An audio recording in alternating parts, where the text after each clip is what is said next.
Waliif TV argachuudhaaf karaalee adda addaa nu gaafachaa kan turtan frequency keenya eessarra jira maalirratti argamtu warra jettanii fi oduu aagaa qabna.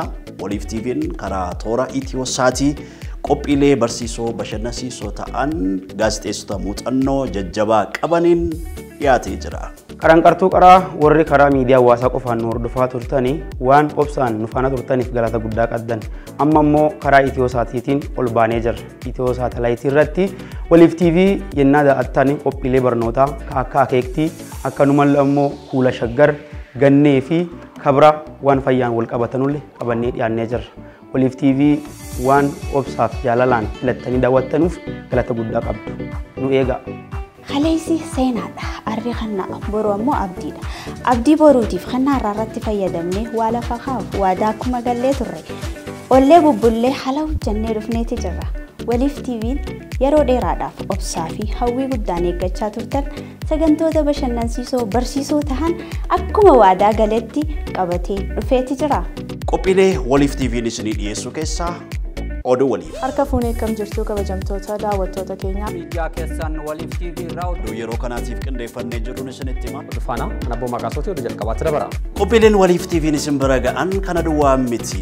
Qophiilee hedduun karaa foddaa televiizyinii Waliif TV isin bira ga'an Waliif Podcast qacceessi miidiyaa dhimmoota wayitaa irratti xiyyeeffatan akkasumas qophiin galatooma miira keenya qophiin dhimmoota fayyaa irratti xiyyeeffatan illee kanneen nuti isin biraan ga'uudhaaf qophoofnee jirrudha. Gaazexeessota abdattaniif jaallattan hedduudhaan karaa foddaa TV isin biraan ga'uudhaaf frequency keenya armaan gaditti argamu kanaan nu argachuu akka dandeessan kabajaan isin affeerra. Qophiileen bashannanaa keenya isin shaashambaa ittiin jettan keessaa michuu jaalala daawwitii. Daddagannaa walloo karaa irratti an beekaa waan garaan kenna godhumaan hin dandeekaa.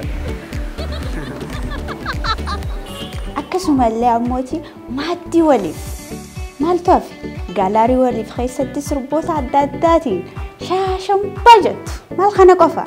Dibaabee dibaata hoo dibaabeenis isin bohaarsaa isin bashannansiisa karaa biraatiin ammoo weellistoota barbaadda.